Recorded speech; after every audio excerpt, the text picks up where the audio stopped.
fans, welcome to another episode of NFL Jocks and Pigskins. With Tom Pollen, I'm Dave Holcomb here for Atlanta Sports Unlimited channel. Before we get started, give us a like, give us a subscription there on YouTube, on Facebook. Great content on our page, and we're going to have some great content over the next hour previewing Week 1 in the NFL season. Yeah, it's going to be fun. There's a lot of great matchups, and we had a better Thursday night game than I ever expected when that thing was scheduled. Yeah, I was thinking about you because you said, "Oh, this is an awful matchup," and it wasn't. It was two very kind of unlikable teams. The Cowboy franchise and a quarterback that's won a ton of games and Super Bowls. But it turned out to be a great game. It really did. I think we found out quite a bit about Dak Prescott in that game because he was balling the entire game. Yeah. You had to like what you've seen out of him. That was one of my questions going into the game was how was Prescott, after losing over half last season to injury, how was he going to recover? How was he going to play against the tough Buccaneers defense? Well, A, the Buccaneers defense wasn't as tough as we all thought. And B, the pass defense. Yeah. They stopped their secondary was hurt. Yeah. So, but that Prescott was just awesome. Just played a hell of a game. And, deserved to come out of that game with a win. But, the Cowboys defense with Dan Quinn as their new defensive coordinator just couldn't keep up. So that's kind of where the things fell apart for the Cowboys. I actually thought, the Dallas defense played better than I expected. Yes. They forced, 3 takeaways? Yeah. One of them was a Hail Mary at the end of the half. That right. Doesn't really count. But, they set up Dallas's offense in Tampa Bay territory twice, and neither of those takeaways turned into touchdowns. And yeah, Prescott did have a great game, but Cowboys, we've talked about this with the Falcons. You got to score touchdowns in the red zone, and your field goal kicker can't miss extra points and field goals either. God, Greg Zuerlein, man, was he bad. His first 2 kicks were just incredible. Yeah. I mean, he missed that first kick by a whole zip code. It was like a 30-yard kick, 31-yard kick. I know. Yeah. And then hit the upright on his first extra point try. It was just, you're really wondering what the Cowboys were going to be in for, considering the way Zuerlein started off that game. But yeah, you don't want to see Zuerlein on the field. That's the point. Yeah. You got to finish those drives. So he still could have won though if Zuerlein hits all his kicks, even minus the 60-yarder that they tried. Right. I'm not blaming him for the 60-yarder. I mean, that was just that was if he makes it, he makes it. If it doesn't, well, it was 60-yarders anyway, so who cares? But one of the things, Dallas's defense played a lot better than I thought because, it was hard to play as bad as they did last year. And but they had made all kinds of moves on defense, brought in free agents, brought in DeMonte Casey, Keanu Neal, and and also drafted, I think 7 of their 9 draft picks were on defense. So they were really working to build that defense up, and they showed some results. Again, I have a couple of questions on things Dan Quinn did during the game that kind of put them in a bad position. But, that's just me. One play, the second touchdown to Gronkowski, and left me wondering what the hell Quinn was seeing and what he was thinking. Because, you could see, there was a delayed blitz coming from Gronkowski's side. Now you're facing Gronkowski and Brady, who have over 30 years of NFL experience between them. You're not fooling him. You're not going to get cute and say you're going to fool. Brady saw the delayed blitz coming at the snap. Okay? And when they showed the replay from behind, the line of scrimmage, you see Brady was looking at that linebacker.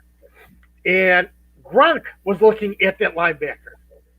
And the minute he came off his delay and went for the blitz. Brady looked for Gronk. Gronk slid into the hole that the linebacker had just vacated and caught a touchdown pass. They were waiting for it. And that's the thing that gets me about Dan Quinn. You're not going to fool. What are you thinking, that you're going to fool Tom Brady at this point in his career? Don't get cute. Why are you getting cute? I know it's a young defense. I know that you're still coming together, but there was no excuse for that play. If you're going to beat Tampa Bay, you've got to play man up with them. Punch them in the mouth football. You're not going to get cute and expect to beat Tom Brady. He's seen it all. You're not going to fool him. Yeah.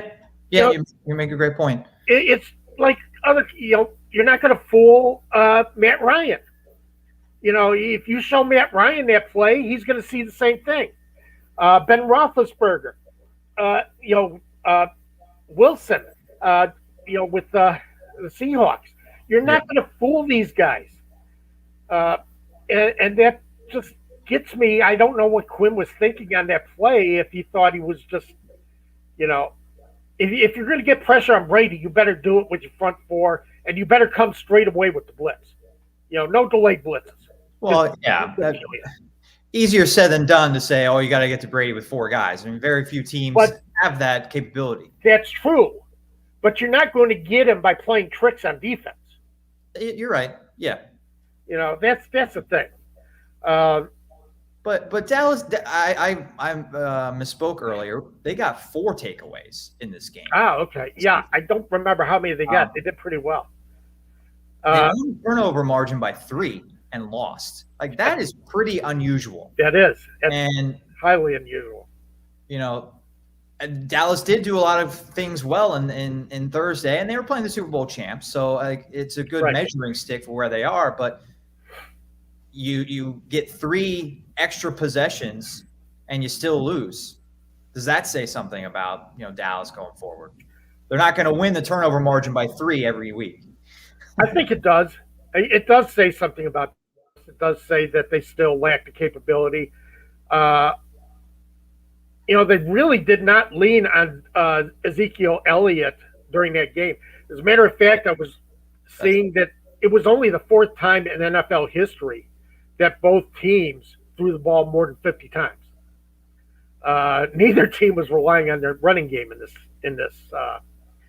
So they did not use Ezekiel Elliott. I don't know why, because he looked like he was running hard when they did give him the ball. So I don't know. You also look at Mike McCarthy as the Cowboys head coach. And let's go ahead and we're going to have 3 different segments today. One of them being what we learned on Thursday. We're diving into Thursday's game already. So I've got a few things that I want to say and fantasy related. A lot of them are.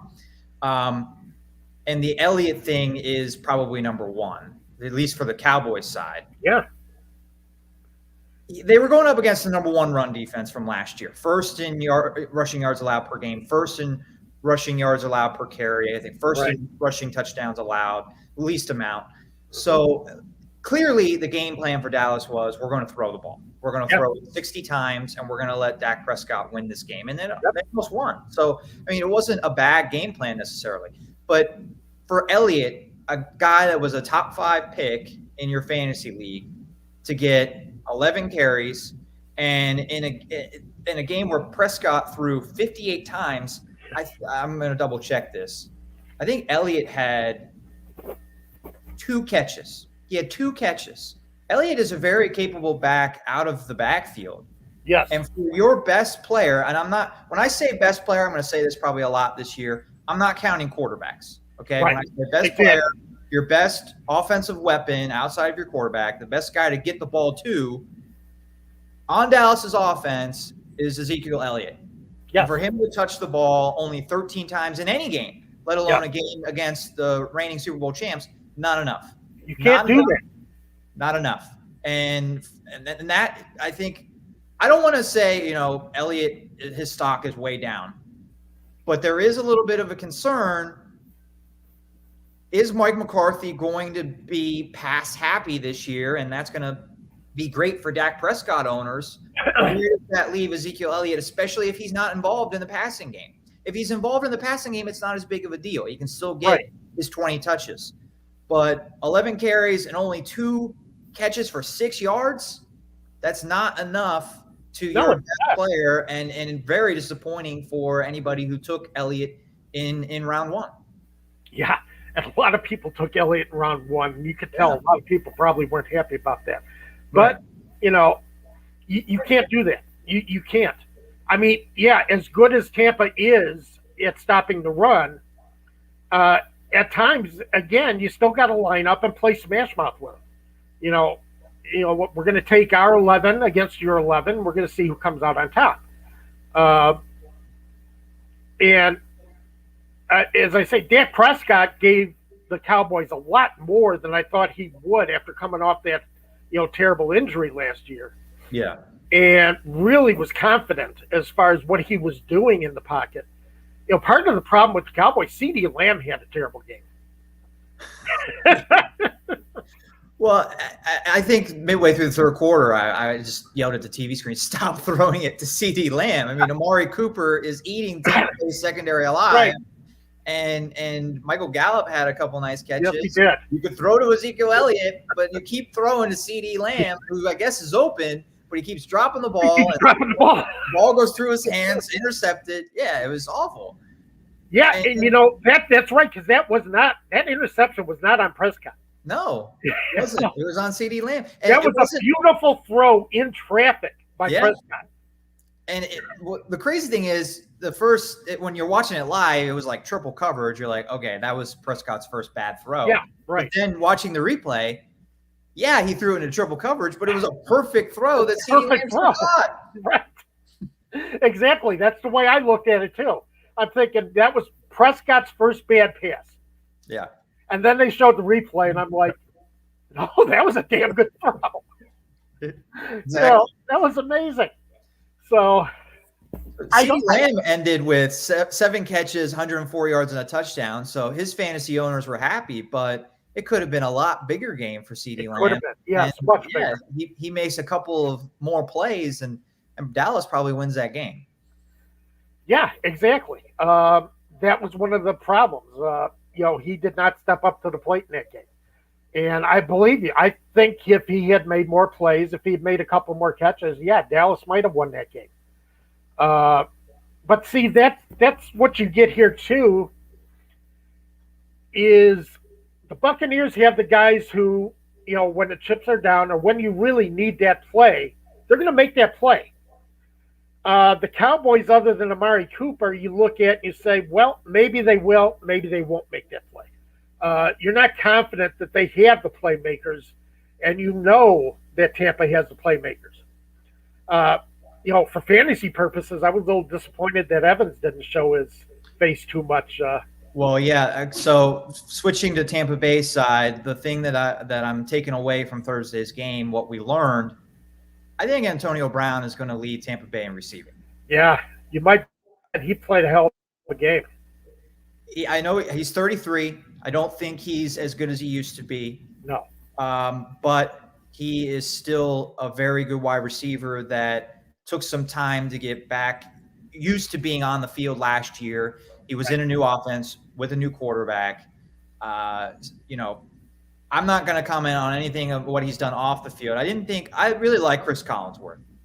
I did not like his performance when talking about Antonio Brown Thursday. He kind of glossed over him being accused of sexual assault and lots of things that he's done off the field. And they just were like, wow. Completely just right over it. They did not address any of it. Yeah. And that disturbs me because you cannot tolerate athletes, any athlete in any city. You can't tolerate this. And, it's ugly. I understand that. It gives the NFL a bit of a black eye. I understand that, but you still got to be the reporter. Michaels and Collinsworth at the very least, are reporters. They're supposed to be reporting the game to you, and they really missed the chance to make some kind of impact by not bringing up Antonio Brown's past and his problems with sexual assault, rape, and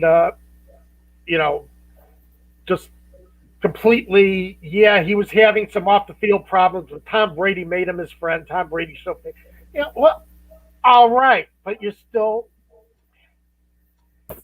I get that, like, that's kind of old news. Most NFL fans know about Antonio Brown's off the field issues, so you're not going to bring that up every single week as. But if you're going to mention it, you have to say what it was. Exactly, and that's what I thought the error was. That yes, they kind of just, I forget the exact wording they used, but they said. They treated it like it was just a little bit of adversity, right. A little bit off the field issue, and it wasn't. It was a lot of problems, and I mean, it was like 3 weeks ago he punched somebody in practice, so he's not exactly a saint now either. Right. But anyway, talking about Antonio Brown from a fantasy perspective, just talking about him, his value to your fantasy team. I think he is going to – he already has that rapport with Tom Brady. Yes. Tom Brady loves those shifty receivers, and that's where Chris Godwin fits in. And he's got Gronk to be his red zone target. Yes. And Gronk did catch one pass down the field too. Yeah. But Antonio Brown is like the Randy Moss. And I'm sorry I didn't start Gronk. Oh. Well, no, I didn't start Antonio Brown either. I traded for him in my dynasty league, and I don't want to talk too much about my own team, but he wasn't in my lineup. He'll be in my lineup next week against the Falcons. I'll tell you that for sure. But Brady's he already really likes throwing the ball to Antonio Brown. You can tell he loves that deep option, and he's not going to get the most targets. The most targets are going to go to Chris Godwin, but Antonio Brown has the most upside. You saw it with that huge long touchdown reception. Getting to Mike Evans, I don't know where that leaves Mike Evans. It really is not a good situation for him in his own, because Brown is the deep threat and a possession receiver, but he's going to average 15 plus yards per catch. Chris Godwin is the Julian Edelman type. Yeah. And then Gronkowski is Gronkowski. Yeah. So Mike Evans is going to be obviously he's very, very talented. And I like having talented players on my fantasy team, but I just don't think he's going to get the opportunities. He's not going to get the volume that he got in years past. And Evans is also a guy that deals with drops. So when he's not getting the volume, he has to be efficient. Right. And he's not exactly an efficient wide receiver. Yeah, so that might be that. I'm looking at that as a problem in fantasy going forward. You have Mike Evans? I have Mike Evans. He was one of my early draft picks. Yeah. As a matter of fact, I got Gronk very late in the draft. Nobody was taking it. And finally, I got to a point where his ADP was so out of proportion to where we were in the draft. I'm like, I got to take him. I got to get him. And, and now I'm sorry that I started Mark Andrews instead of Gronk. Because Mark Andrews is still very talented. He could score twice on Monday night. So I know. No, I know that, and that's the thing. So that's the wild thing to me. But yeah, that's what worries me about Evans, because I saw the rapport that Brady had with Godwin and Brown, and it was hot. It was sharp. He likes them as targets. So it's going to be interesting to see. Now, one of the things I always say when I am picking my predictions Monday's games, for the weekend's games, especially in week 2, is do not overreact to week 1. Right. Okay. A lot of times you get a regret to the mean. You get a lot of things that catch up in week 2 that you didn't see in week 1. So don't necessarily panic because your guy didn't have the kind of outing that you expected out of him here in the NFL opening week. You're absolutely right. Time for things to go forward. And for fantasy owners, I think that was something I wanted to talk about next week as well. You look at guys that did very well, and if they're on your team, you kind of shop those guys a little bit to see if you can get more than what they're worth because somebody is overreacting after one performance. Yes. Or you can buy low. Ezekiel Elliott is a good buy low opportunity. I am not off the Elliott train. I'm concerned about Mike McCarthy and his usage with him, but I think Elliott is going to get his touches ultimately. He's going to play worse run defenses the rest of the season. So yeah, I agree. That'll help. Evans, I'm not saying give up on him after one game, but I am pretty concerned after just one game. 50 attempts for Tom Brady in this game. Evans got 3 targets. Right, exactly. Brady is not going to have 50 pass attempts every week. No. And yet Evans still in a heavy pass game only got 3 targets. Right. And that was the issue. You just couldn't understand it. I would have expected more out of Evans than what we saw, especially in the red zone. I mean, he catches touchdowns. So, I didn't. It was a little upsetting for me, but we'll see how this, continues going forward, how it looks. But right now, it looks like Brady has picked out his favorite receivers, and Mike Evans isn't one of them. Oh, and by the way, fans, if you've got any fantasy questions, we got the man here for you. We got the man here who's going to answer them for you. So if you got fantasy questions heading into tomorrow, bring him in. Ask Dave. Yeah, we ought to have that's the segment. Ask Dave. I was thinking about our show this week, and I was like, this should be a segment. This should be a segment. This should be a segment. We're going to have a 3-hour show by the end of this. But so I do want to get to more topics than Thursday Night Football. It was a great game. Oh, we still got to get to the Falcons. Yep. We got to get to the Falcons.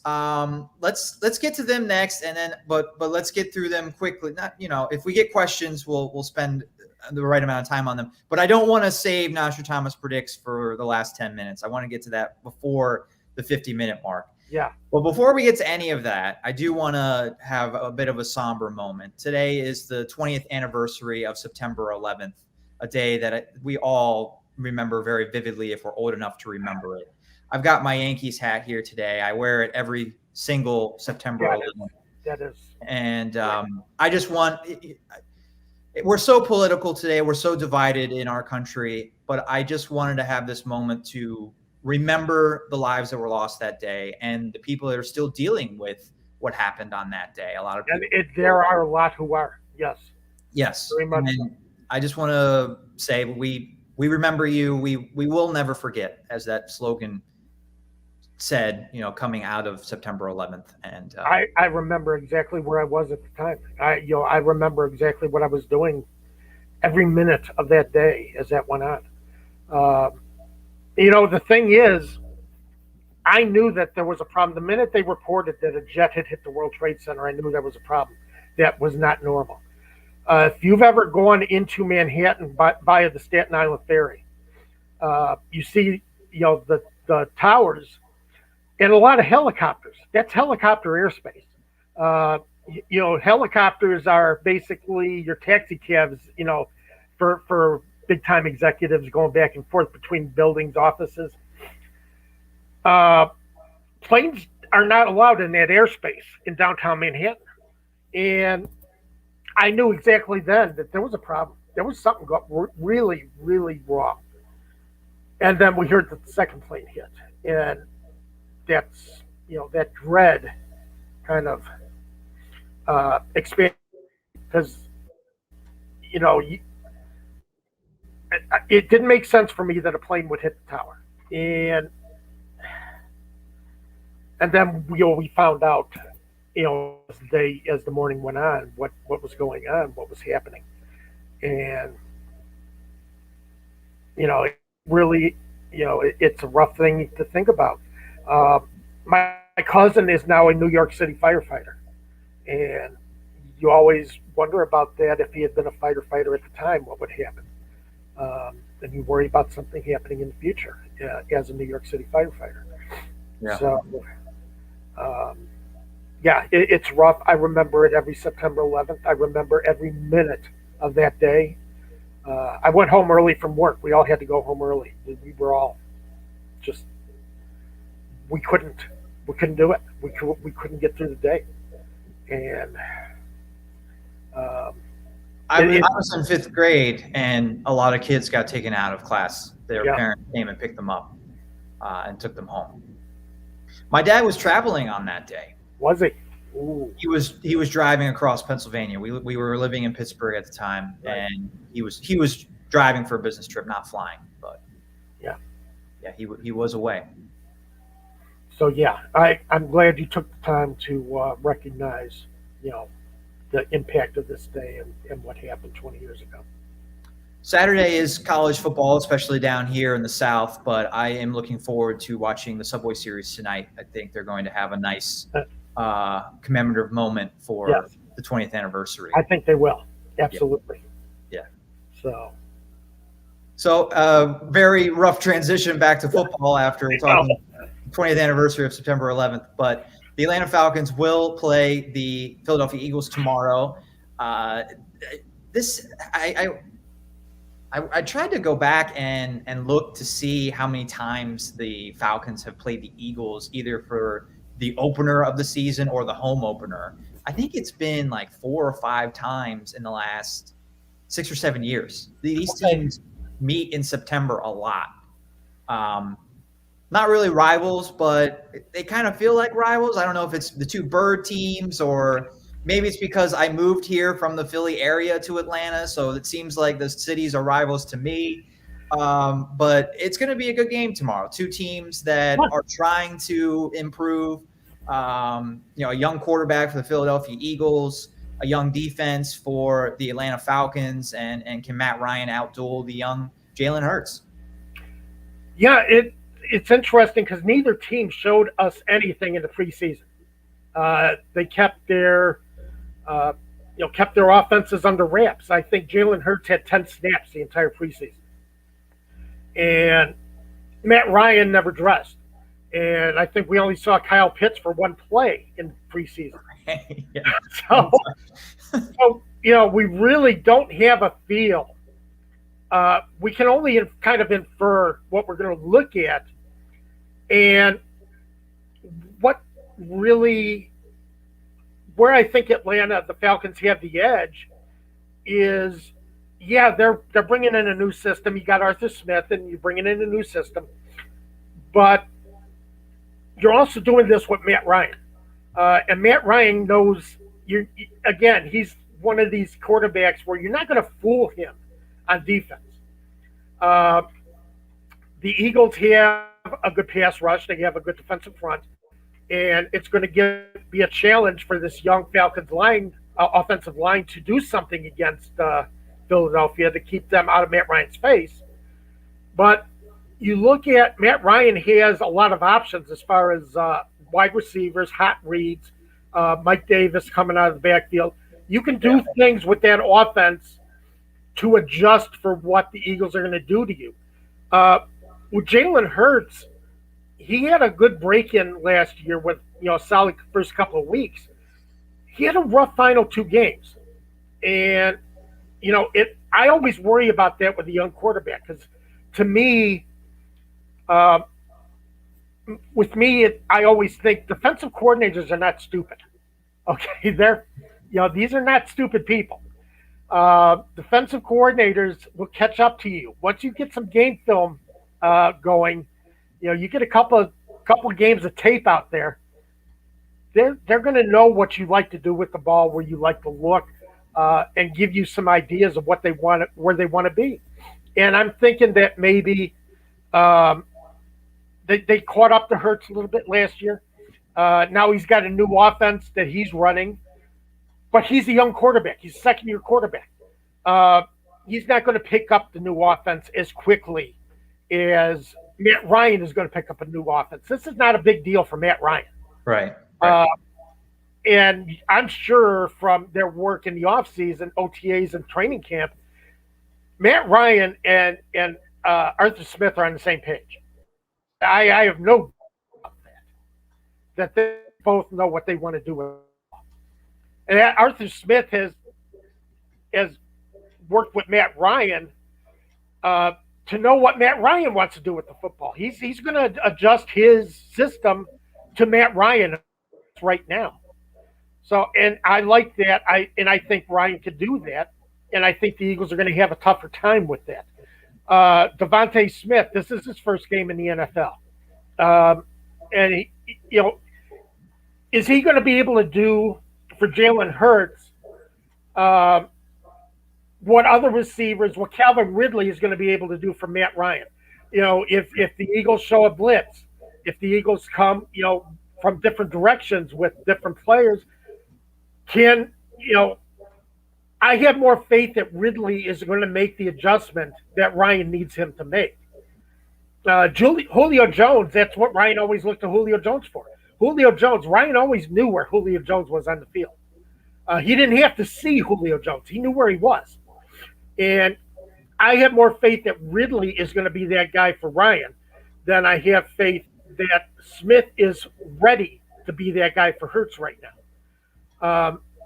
And as far as the Falcons defense, yeah, it's going to be rough. From what we've seen in the preseason, this is going to be rough.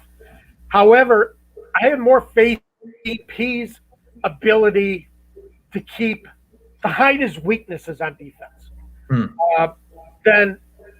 and to still, be able to effectively rush Jalen Hurts. So I really see this. This is one of my best bets, is with the Nostradamus predicts. I think that Atlanta is favored by 3 points, and I think they're going to win this game by more than 3 points. I do like their odds in this game. What do you think about what you're going to see tomorrow with the Falcons? What you're saying makes a lot of sense. I can't get a real great feel about who's going to win. I think we are going to see a lot of points. I think Jalen Hurts is going to perform well, and I mean I think his rushing is going to help a lot. So do I. In those 4 starts you referenced, he never reached more than 57% in completion percentage. So it's probably going to be around that as far as completing passes. But I think he could run for 50 to 70, 80 yards and score a rushing touchdown. Well, as I say, Devontae Smith, I don't think is ready. And maybe ready to work with Hurts. I don't think Hurts has the targets. I think he's going to have to run to make this effective. Yeah. You're right. And I started, I mentioned that Antonio Brown is on my bench. I started Mike Davis instead. I'm expecting a nice game from Mike Davis. I think he's going to be involved in the passing game. And I think the Falcons really, Arthur Smith likes running the ball. I think they're going to, you might see more balance tomorrow with the Falcons offense than you've seen in a long time. I agree. Absolutely. And I like that about Arthur Smith. Because I don't think he's one of these coaches who says, it's my system, I'm going to fit players into my system. He takes his players, and there are a lot of them. No, I'm laughing because did you see I was at the press conference. Did you see the press conference Arthur Smith had after the last preseason game? No, I didn't. One of the reporters made reference to it being his offense in her question. And he didn't answer the question. His response was, this is not my offense. This is the Atlanta Falcons offense. This is our organization's offense. It's not my offense. It was a very good response, a little bit, jarring, maybe a little rude, but it was 100% accurate and humbling for him to put it that way. But see, he's one of those coaches who's not busy trying to be too smart for the room. Yeah. And that's the problem I have with Matt Nagy in Chicago. Is sometimes I really think that Nagy feels he's too smart for the room.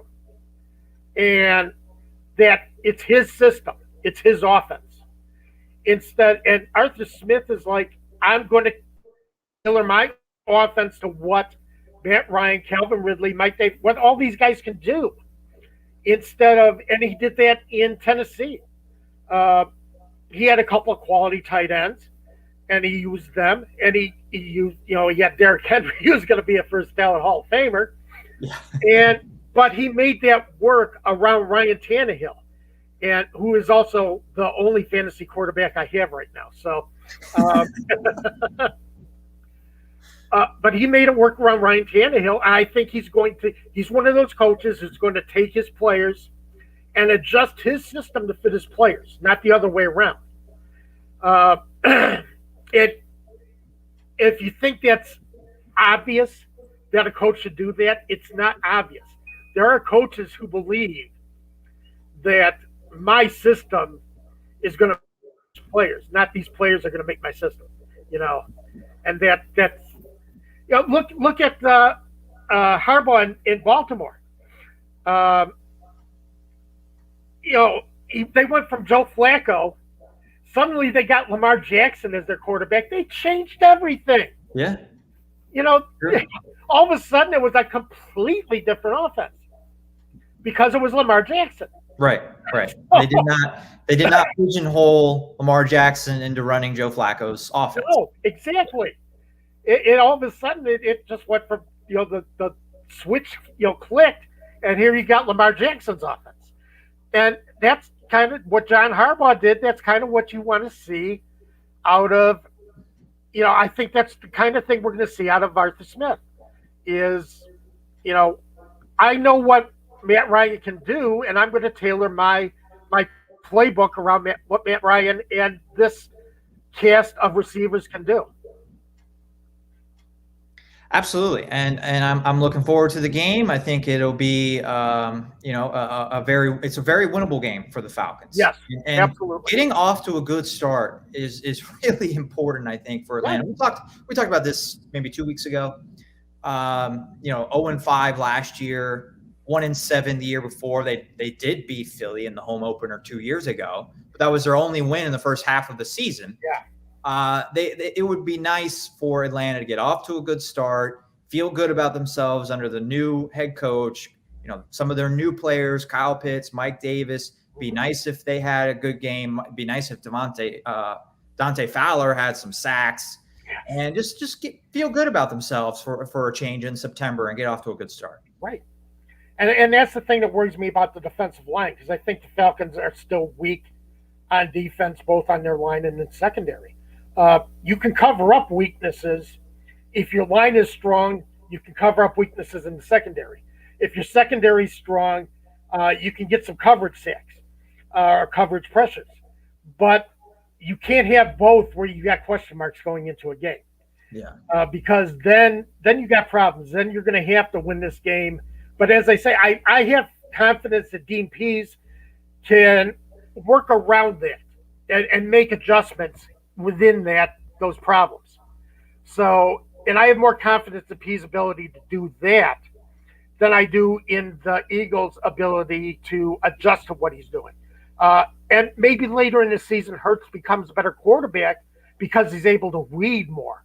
But right now, I think Hurts still relies on instinct too much, pulls the ball down a little too much, instead of. You see guys who are looking downfield as they pull the ball down. I think Lamar Jackson's one of them, where he's starting to run, but he's also looking. He's seeing if a quarterback is coming off their receiver to come, play him. He's looking for that. I don't know if Hurts is ready to do that yet. We'll see. It's a big question mark. I think the whole weekend is full of questions, and I think that's one of the questions we're going to find out. I think that's a very good point. My counterpoint would be, I think Hurts is so athletic, so talented that his running ability will keep Philly in this game. It might not be enough to win because he doesn't have that downfield presence yet. But I think his athleticism against the Falcons defense is still trying to come together is going to be a problem for Atlanta. Yeah, I'm not saying he's not going to hurt Atlanta. Okay. I'm not saying that Atlanta's going to completely shut down Jalen Hurts. That's not what I'm getting at here. I'm saying that Atlanta can do enough to keep Hurts to keep him contained and keep him from beating him. Okay. So that's kind of what I'm getting at here. So are the Falcons one of your picks in Nostradamus? They sure are. I'm taking the Falcons. I do think offensively, they have enough to overcome Philadelphia's defense, and I think defensively, Dean Pease is going to be a difference maker. Dean Pease might be the MVP for the Falcons defense this week. Won't be that way going forward because you can't keep, as I said, in the Tampa Bay Dallas game, cute will only take you so far. Dallas tries to be cute against Tampa, but you're not going to be cute against Tom Brady and get away with it. You can be cute against Jalen Hurts and you can get away with a few things. All right. So I think that's going to be the case with them. Are we into Nostradamus predicts right now? Yeah, that was the transition. That was the transition. You take the baton. Okay.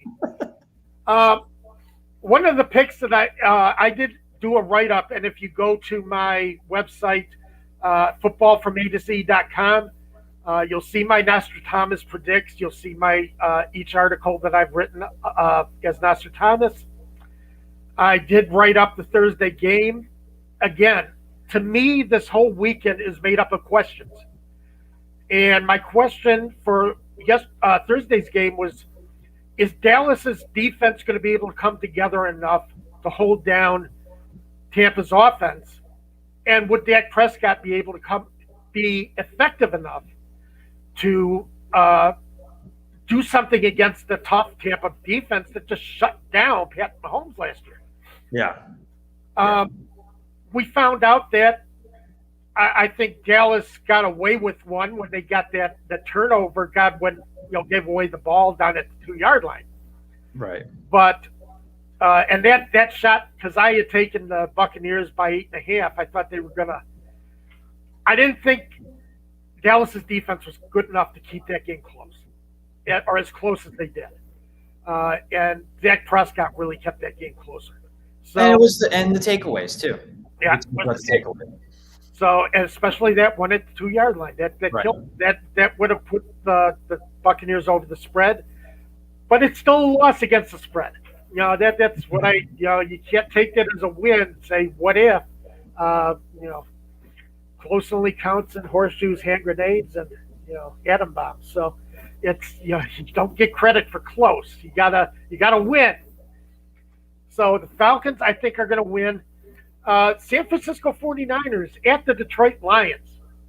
Boy, nobody likes the Lions. Nobody's buying the Lions. This game started out as a 6.5-point spread for San Francisco and has jumped to 8. Frisco's favored by 8 points against Detroit. I looked at Detroit's roster before we came on the air today, and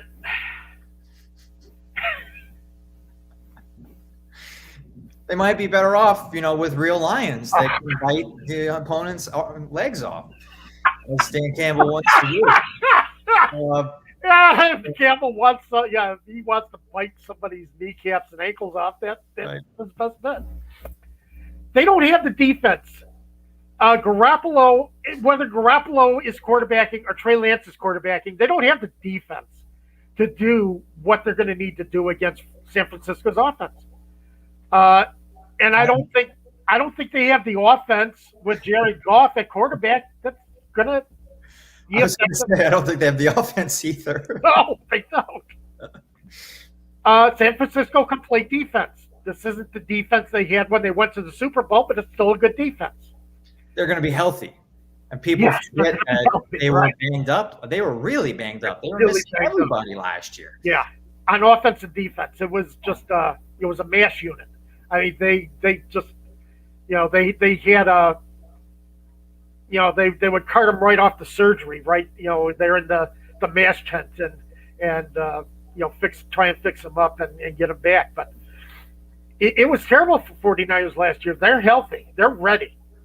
And Kyle Shanahan is, one of the best.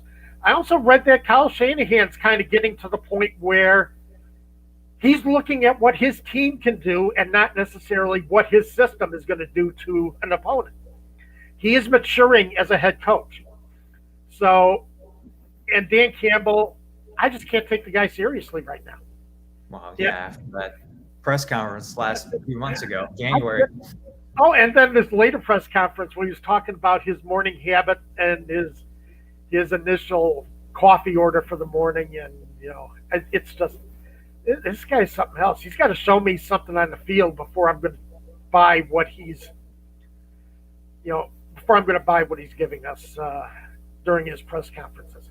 And I don't think they have it. I think San Francisco -8 is the way to go. My final pick is, I got it right here. Give me a second. Seattle Seahawks -3 at the Indianapolis Colts. Carson Wentz is going to start. I don't know if Carson Wentz is ready to start. He has been hurt all offseason with this foot problem. Even if Carson Wentz plays better than what he showed in Philadelphia the last couple of years, I don't know.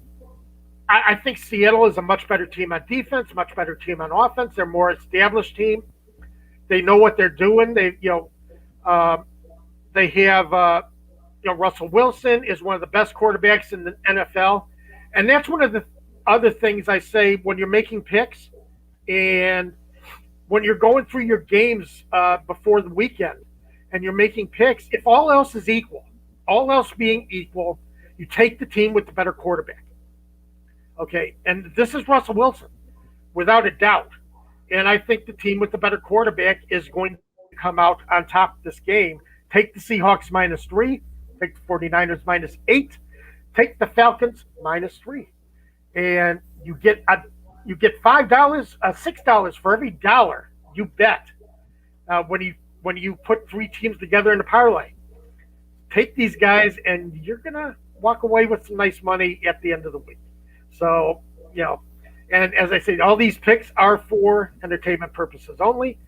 But if you do win, you let Nestor Thomas wet his beak a little bit.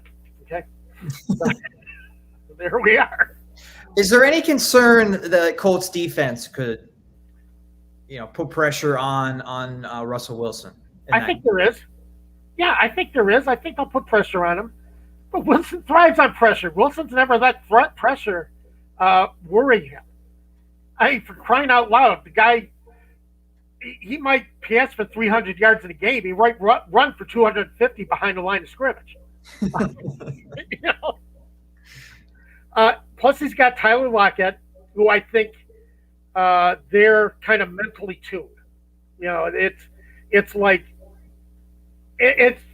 like Ryan and Julio Jones and these other combos, these other quarterback receiver combos, where Wilson doesn't even have to be looking at Lockett to know where he is on the field.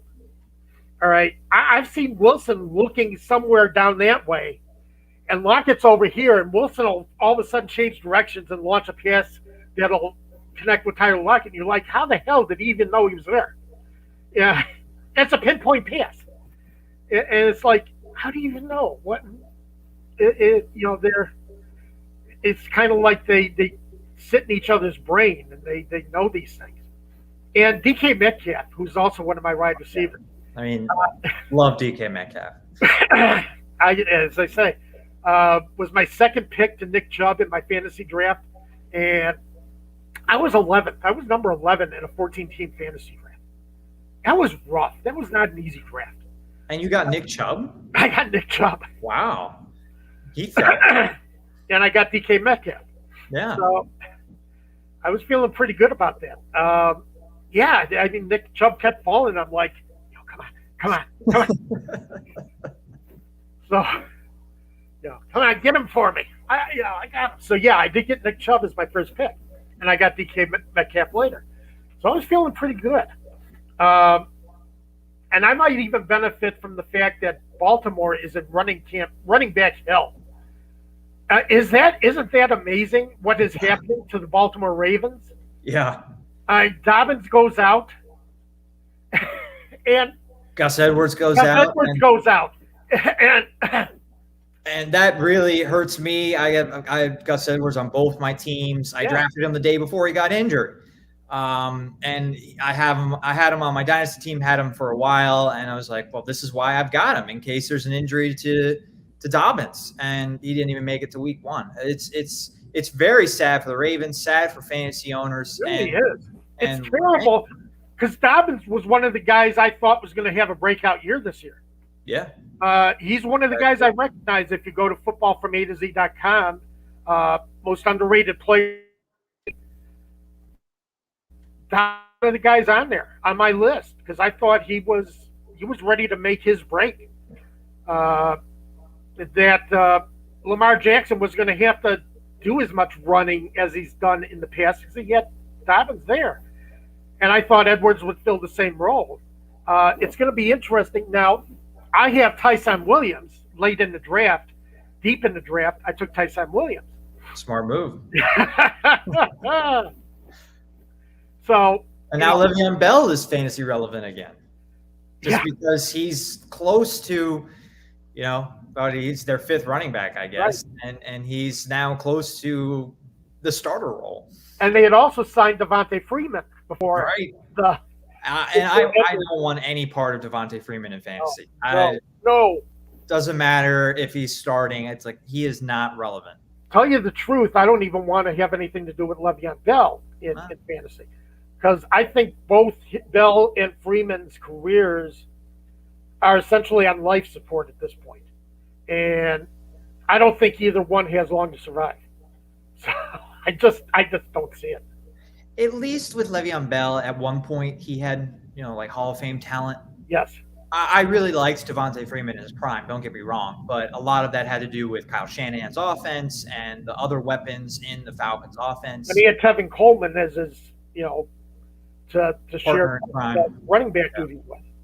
Yeah. So, that made a big difference too, because Tevin Coleman had a hell of a year in that Super Bowl season. Right. So, Freeman got a lot of touchdowns. He got a lot of touchdowns in his prime with the Falcons, and that really is what made him fantasy relevant. I don't know if he's going to get goal line carries with the Ravens. Maybe. I don't know. They don't have anybody else. But right now, I absolutely don't want Devontae Freeman on my fantasy team. If I can make one pick for this week, I like picking the Eliminator. My family does it. Do you know what the Eliminator is on ESPN? No, I don't. It's Survivor. You pick one team every week. You can't take that team again the rest of the season. And it's not you're eliminated once you lose. You pick the wrong team. It's whoever gets the most right out of the 17, now 18-week season wins at the end of the year. That's good. So I took Tampa Bay, pulled out the victory, close one on Thursday night. If anybody wants to join ESPN's Eliminator or you're in a Survivor League, my suggestion would be San Francisco. I am on your 49ers train, more like the Lions anti-train in that one. Right. Yeah. And I think that's a great pick. I love that pick. Now, the problem is you can't take the Lions in any other week. Well, San Francisco. Oh, you can't take – yeah, okay. You can't take them in You can still take – you can pick against Detroit next week. All right. So that's – okay, there we go. You still pick against Detroit. Right. So you can just, and it's kind of like picking against Houston. You can just keep going down the list and, pick against. Literally in 2017, it's just like I think I took the opponent that played Cleveland every week, and I was right every single time. 0-17, 0-16. Right, exactly. The 3 weeks they played, the Bengals, Ravens, and Steelers the second time, you had to take somebody else. But other than that, you just take the Browns opponents. This year, it's the Lions and Texans opponents. Yeah, I think the Texans are just going to be dismal. Oh, that team is just – oh, man. They play Jacksonville this weekend. Yeah. And if they don't win this game, they might not win a game. Well, they're playing a team at that too, though. They're playing a team who is starting a rookie quarterback, new coaching staff, basically new everything, coming off of abysmal 2020 season. Yeah. But they are just so bad. If they can't win this week, they might not win. They might be the first team to go 0-17. Okay. I don't think they're going to. I picked Jacksonville in that game. Okay. I'm still on the fence with that game. I don't know who I'm picking yet. I might pick Jacksonville in that game because I just can't see, I can't see an avenue to victory for Houston right now. I really can't. I like Tyrod Taylor, but I don't think he's got any pieces around him either. And it's going to be rough. So, I mean, they've lost pieces on their defense. This is not going to be a good season to be a Houston Texans fan. Yeah. So all you Houston Texans fans in the audience, I feel for you. I really do. I feel for you. It's going to be a rough year. More predictions. The SI Fan Nation writers picked their division winners, actually listed out all of their picks for the entire standings, and then picked championship game. Well, they picked wild card division winners, wild card participants, championship game participants, Super Bowl teams, and then a Super Bowl champion. And nobody picked the Falcons to make the playoffs. Okay. 29, I think it was 28 writers, and the Falcons got 3 second-place votes. Rest of them were third or fourth place. Most of them were third place. And not a single writer said that the Falcons would make the playoffs. I was included in this poll. Okay. You know, the problem is they might be right. There's just too many teams that I think can finish ahead of the Falcons. Because in the NFC West, you got the Rams and the 49ers. In the NFC North, Green Bay, is Minnesota going to be able to make any noise with Kirk Cousins as quarterback? They haven't. I have no faith in Kirk Cousins. So Tampa Bay is going to be the big question mark, I think, for the Falcons, and it's going to say a lot about whether the Falcons can or can't make the playoffs, is going to be, well, one, their defense, but two, how does Jameis Winston, in his second round of starting as a quarterback, can he, improve as quarterback of the Saints over what he gave the Buccaneers? And, can he absorb what Sean Payton is trying to teach him? And is that going to make him a better quarterback? And are the Saints going to be competitive with Winston as their quarterback? I think that's going to say a lot about where the Falcons finish this year. I completely agree. That's a great point. And the schedule. The Saints have a similar schedule, but the Falcons are going to have an easier schedule than the Saints. Can they take advantage of? They play Jacksonville. New Orleans doesn't play Jacksonville. I forget their other crossover games off the top of my head, but the Falcons definitely have one of the easier schedules in the league. And your division rivals have similar schedules, but typically the lower they were in last place. Right. So they're going to have the easiest schedule in the division. Is that enough to, get Atlanta to 9-10 wins, and New Orleans only has 8 or 9? Right. And the extra wild card could really help Atlanta if they make the playoffs. I see it as a, probably a 7 seed behind. I think we're both on the same wavelength. We like the 3 teams out west in Seattle, the Rams, and the 49ers. And that leaves one team, one wild card spot left. I'm not ready at all to put a second NFC East team in. And if you don't if you don't like the Vikings, no disrespect to your Bears, but then the 7th team I think comes from the South. And is that the Saints or the Falcons? Well, with the Bears, it depends on how long they take to get Justin Fields. And Justin Fields, 58 minutes into the program, and our first Justin Fields reference. For all the pools out there that were wondering when I would mention Justin Fields. To me, it depends on when they get Justin Fields into the lineup. Because I don't have any confidence in Andy Dalton being able to do anything as their starting quarterback. All right, let's end the show with our own bet. Over under, we'll say Justin Fields gets in week 4. We'll do week 3.5. Does he get in before week 4 or after? Did that make sense? Yeah, it makes sense. Yeah. The Bears got to face the Cleveland Browns in week 3. That might be the line of demarcation for the Bears, where if Andy Dalton can't do anything by week 3, that might be where we see Justin Fields. week 4 is the Detroit Lions. That might be a good game for Justin Fields to start. If you're going to start him, if Dalton shows nothing, week 4 might be where you want to get him in. So I'm saying 3 weeks, and then Justin Fields is the quarterback. Okay. Yeah, now, that's what I would say. Depends on Matt Nagy, because as I say, Nagy thinks he's smarter than the room. And Nagy might keep insisting that Fields isn't ready yet, and that it's still Dalton who has to go out there. It depends on how bad Dalton is, and I guess I should say how good Dalton is, but I don't expect him to be good. So it depends on if he's average, then he could probably buy a couple more weeks, or if he's really bad, I think he might be really bad this week against the Rams defense. So do I. The question is, does Fields get in week 2? I really think we're going to be talking about that next week. That's my bold prediction. Justin Fields, we'll be talking about him in like minute 10 next week on the show. Okay. All right, so plus and minus for all you guys who have the betting pool on how long it's going to take me to mention Justin Fields. All right, took 59 minutes into this show. Dave says it's only going to take 10 minutes into the next show. Right. So make your bets accordingly, because you never know how this is going to finish up. Absolutely. Yep.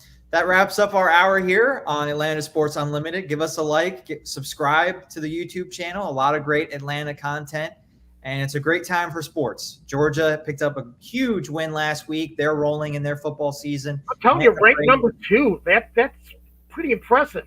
Yeah. Start the season for Georgia. Yeah. This might be the year. We've been we're waiting to see, can they win the national championship first time since 1980? That's a really long time for a national program to go without a national championship. But yeah, it is.